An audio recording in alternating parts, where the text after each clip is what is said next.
என் அன்பு சகோதர சகோதரிகளே, குழந்தை பாக்கியம் இல்லாமல் தவிக்கும் தம்பதியர்களுக்காக நாம் ஜெபிப்போம்.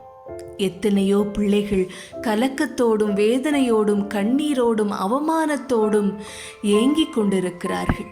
அவர்களுக்காக நாம் ஜெபிப்போம். நீங்கள் இன்றைக்கு ஒரு அற்புதத்தை காணப்போகிறீர்கள். குழந்தை பேரை பெறப்போகிறீர்கள். கர்த்தர் உங்களுக்கு தரப்போகிறார். நம்பிக்கையோடு என்னுடன் சேர்ந்து ஜெபியுங்கள். எங்கள் அன்பு தகப்பனே, உம்மை துதிக்கிறேன். அற்புதமானவரே, அதிசயங்களை செய்பவரே, உம்மை ஸ்தோத்திரிக்கிறேன் அப்பா. கணவன் மனைவி தனித்தனியாகவும் இருவரும் சேர்ந்து குழந்தை செல்வம் வேண்டி ஜெபிக்கும் இந்த பிள்ளைகளுடன் சேர்ந்து ஜெபிக்கிறேன் அப்பா. என் தகப்பனே, குழந்தை பேறு தாமதிப்பதால் அவர்கள் மனதில் நிரம்பியிருக்கும் பரிதவிப்பு, பதட்டம், பயம், வேதனை எல்லாவற்றையும் நீர் அறிந்திருக்கிறீர். ஆகையால் ஏற்ற காலத்திலே தேவன் உங்களை உயர்த்தும்படிக்கு அவருடைய பலத்த கைக்குள் அடங்கி இருங்கள்.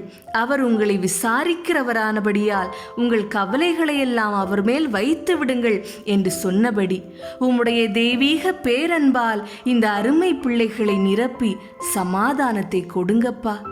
என் தேவனே, கணவன் மனைவி இடையே உள்ள அன்பையும் ஐக்கியத்தையும் பலப்படுத்துங்கப்பா. எந்த சூழ்நிலையிலும் ஒருவருக்கொருவர் விட்டு கொடுக்காமல் துணையாயிருக்கும் மனதை கொடுங்க தெய்வமே. குழந்தை பேறு தாமதமாவதற்கு கருத்தரிப்பில் பிரச்சனை, கருசிதைவு, பெல்விக் இன்ஃப்ளமேஷன், தைராய்டு ப்ராப்ளம், ஆரோக்கியத்தில் குறைவு என்றெல்லாம் டாக்டர்கள் சொல்கிறார்களே அப்பா. உன் முழு இருதயத்தோடும் கர்த்தரில் நம்பிக்கையாயிருந்து உன் வழிகளிலெல்லாம் அவரை நினைத்துக்கொள். அப்பொழுது அவர் உன் பாதைகளை செவைப்படுத்துவார் என்று உள்ளபடி உம்மையே நம்பி வந்திருக்கிறோம் தகப்பனே. என்ன காரணமாகவும் இருக்கட்டும், மருத்துவருக்கெல்லாம் மேலான மருத்துவரே, இந்த பிள்ளைகளுக்கு உம்மை பற்றி கொள்ளும் விசுவாசத்தை கொடுங்கப்பா. விசுவாசத்தோடு அவர்கள் வேண்டி நிற்கும் அற்புதத்தையும் கொடுங்கப்பா. ஆணி பாய்ந்த கரத்தால் தொட்டு இப்பொழுதே தளர்ந்து போனதும் குறைவுள்ளதும் பலனற்றதுமான உடல் பாகங்களை சரி செய்யுங்க. உயிர் கொடுங்கப்பா. அவர்களுக்கென்று நீர் ஆசீர்வதித்து வைத்திருக்கும் அவர்களுடைய குழந்தையை ஏற்று சுமந்து ஒரு குறைவுமின்றி பெற்றுக்கொள்ளும்படி ஆசீர்வதியுங்கப்பா.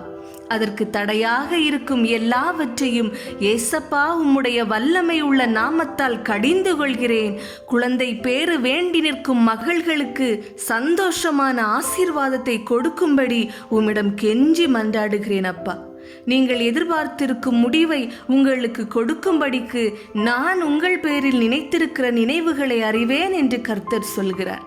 அவைகள் தீமைக்கல்ல, சமாதானத்துக்கு ஏதுவான நினைவுகளே என்று தைரியப்படுத்துகிறவரே, உமக்கு நன்றி அப்பா, நன்றி அப்பா. தாகமுள்ளவன் மேல் தண்ணீரையும் வறண்ட நிலத்தின் மேல் ஆறுகளையும் ஊற்றுவேன்.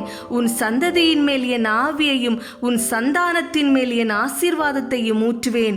அதனால் அவர்கள் புல்லின் நடுவே நீர்க்கால்களின் ஓரத்தில் உள்ள அலரிச் செடிகளைப் போல வளருவார்கள் என்றும், உன் மனைவி உன் வீட்டோரங்களில் கனிதரும் திராட்சை கொடியைப் போல் இருப்பாள். உன் பிள்ளைகள் உன் பந்தியை சுற்றிலும் ஒலிவமர கன்றுகளைப் போல் இருப்பார்கள் என்றும், உம்முடைய சந்தானம் பெருகி உம்முடைய சந்ததியார் பூமியின் பூண்டுகளைப் போல இருப்பார்கள் என்பதை அறிந்து கொள்வீர் என்றும் சொல்லப்பட்டது போல் இவர்களுக்கு ஒரு குழந்தை செல்வத்தை கொடுத்து இவர்களது வாழ்வை வளப்படுத்தும் மகிழ்ச்சியான வாழ்வாக மாற்றும் தகப்பனே. ஆபிரகாம் பற்றி உன் சந்ததி இவ்வளவா இருக்கும் என்று சொல்லப்பட்டபடியே தான் அநேக ஜாதிகளுக்கு தகப்பனாவதை நம்புகிறதற்கு ஏதுவில்லாதிருந்தும் அதை நம்பிக்கையோടെ விசுவாசித்தான்.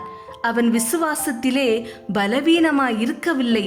அவன் ஏறக்குறைய 100 வயதுள்ளவனாய் இருக்கும்போது தன் சரீரம் செத்து போனதையும் சாராளுடைய கற்பம் செத்து போனதையும் எண்ணாதிருந்தான். தேவனுடைய வாக்கு தத்தத்தை குறித்து அவன் அவிசுவாசமாய் சந்தேகப்படாமல் தேவன் வாக்கு தத்தம் பண்ணினதை நிறைவேற்ற வல்லவராய் இருக்கிறார் என்று முழு நிச்சயமாய் நம்பி தேவனை மகிமைப்படுத்தி விசுவாசத்தில் வல்லவனாயிருந்தான். ஆகையால் அது அவனுக்கு நீதியாக எண்ணப்பட்டது. இன்று அதே விசுவாசத்தை இவர்களுக்கும் கொடுங்கப்பா. நீங்கள் என்னிலும் என் வார்த்தைகள் உங்களிலும் நிலைத்திருந்தால் நீங்கள் கேட்டுக்கொள்வது எதுவோ அது உங்களுக்கு செய்யப்படும் என்று சொல்லப்பட்டுள்ளதே. உமது வார்த்தையின்படி நடந்து குழந்தை பேருக்கு தடையாய் இருப்பவற்றை விட்டுவிட்டு வேண்டியதை செய்யும் ஞானத்தை இந்த பிள்ளைகளுக்கு கொடுங்க தகப்பனே. இதோ நான் மாம்சமான யாவருக்கும் தேவனாகிய கர்த்தர் என்னாலே செய்யக்கூடாத அதிசயமான காரியம் ஒன்றுண்டோ என்று கேட்கும் தேவனே, நீ கண்டது சரியே, என் வார்த்தையை தீவிரமாய் நிறைவேற்றுவேன் என்று உறுதி கூறுகிறரே.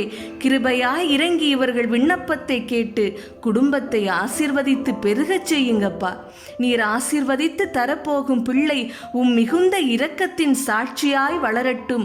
நீர் நிச்சயம் செய்வீர் என்று விசுவாசிக்கிறோம். விசுவாசத்துபடியே பெற்றுக்கொள்கிறோம். இயேசுவின் நாமத்திலே ஆமேன். தேவனுக்கே மகிமை. உங்கள் ஜெபத் தேவைகள் குறித்து கீழே கமெண்டில் தெரியப்படுத்துங்கள். தேவன் உங்களோடு இருப்பாராக. ஆமேன். அற்புதம் நிச்சயமாக நடக்கும். நம்பிக்கையோடு இருங்கள் தேவஜனமே.